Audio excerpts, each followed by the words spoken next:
기적과 표적을 바라기보다 말씀을 의지하자.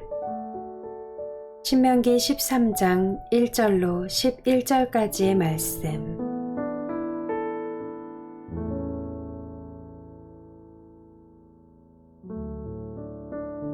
당신들 가운데 예언자나 꿈으로 점치는 사람이 나타나서 당신들에게 표징과 기적을 일으킬 수 있다고 말하고 실제로 그 표징과 기적을 그가 말한 대로 일으키면서 말하기를 너희가 지금까지 알지 못하던 다른 신을 따라가 그를 섬기자 하더라도 당신들은 그 예언자나 꿈으로 점치는 사람의 말을 듣지 마십시오.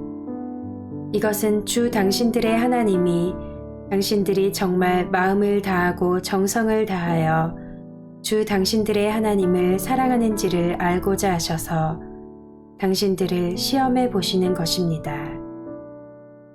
당신들은 주 당신들의 하나님만을 따르고 그분만을 경외하며 그분의 명령을 잘 지키며 그분의 말씀을 잘 들으십시오. 그분만을 섬기고 그분에게만 충성을 다하십시오. 예언자나 꿈으로 점치는 자들은 당신들을 미혹하는 자들입니다. 그들은 이집트 땅에서 당신들을 인도해 내시고 그 종살이하던 집에서 당신들을 속량하여 주신 주 당신들의 하나님을 배반하게 하며 주 당신들의 하나님이 가라고 명하신 길에서 당신들을 떠나게 하는 자들입니다. 그러므로 그런 자들은 죽여야 합니다. 그렇게 하여서 당신들은 당신들 가운데서 그런 악을 뿌리째 뽑아버려야 합니다. 당신들의 동복 형제나 아들이나 딸이나 당신들의 품에 안기는 아내나 당신들이 목숨처럼 아끼는 친구 가운데 누구든지 당신들에게 은밀히 말하기를 우리와 우리 조상이 일찍이 알지 못하던 신들에게 가서 그 신들을 섬기자 하고 꾀거나 우리가 가서 땅의 이 끝에서 저 끝까지 사방 원근 각처에 있는 민족들의 신을 섬기자 하더라도 그 말에 귀를 기울이지도 말고 듣지도 말고 그런 사람을 불쌍하게 여기지도 말며 가엾게 여기지도 말고 덮어서 숨겨줄 생각도 하지 마십시오. 반드시 죽여야 합니다. 증인이 맨 먼저 돌로 치고 그 다음에 모든 백성이 뒤따라서 돌로 치게 하십시오. 그는 당신들을 꾀어 이집트 땅 종살이하던 집에서 건져내 주신 주 당신들의 하나님으로부터 당신들을 떠나게 하려는 사람이니 돌로 쳐서 죽여야 합니다. 그러면 온 이스라엘이 그 소식을 듣고 두려워하여 이런 악한 일을 저지르는 사람이 당신들 가운데서 생기지 않을 것입니다. 아멘.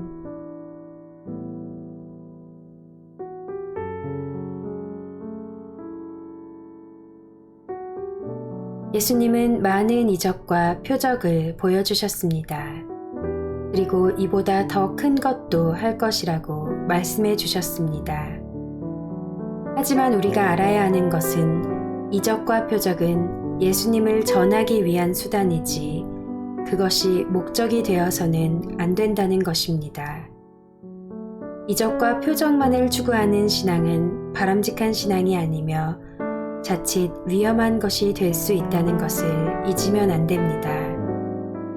기독교의 본질적이며 기본적이고 가장 중요한 신앙은 예수님의 말씀과 믿음입니다. 우리의 구원은 예수를 믿으면 그것으로 충분합니다. 이적과 표적은 이 예수님을 전하는 데 필요한 것이지 예수님의 말씀을 넘어서는 것은 위험합니다. 이적과 표적으로 인한 신앙은 만일 그 교회가 이적과 표적이 없으면 그곳을 떠나게 됩니다. 광야의 이스라엘이 그러하였습니다. 또한 실제로 이적과 표적을 유난히 강조하는 교회의 교인은 그 교회를 나오더라도 일반 교회로 돌아오지 않으며 비슷한 유형의 교회 혹은 그보다 더 이적과 표적을 강조하는 교회로 가는 것을 알 수 있습니다. 이런 것들은 지나고 나면 남는 것이 없습니다. 말씀이 없다면 오히려 허무함만 남게 되고 더 큰 이적과 표적을 원하게 되고 말씀드린 대로 그런 곳으로만 찾아다니게 됩니다. 예수님은 도마에게 보지 않고 믿는 믿음을 복되다고 하셨습니다. 예수님은 살아계십니다. 그렇기에 분명히 이적과 표적들이 나타납니다. 하지만 그것들을 통해 말씀을 붙잡는 신앙인이 되어야 합니다. 예수님만을 바라보고 오직 예수님만을 믿는 신앙으로 나아가야 할 것입니다. 아멘.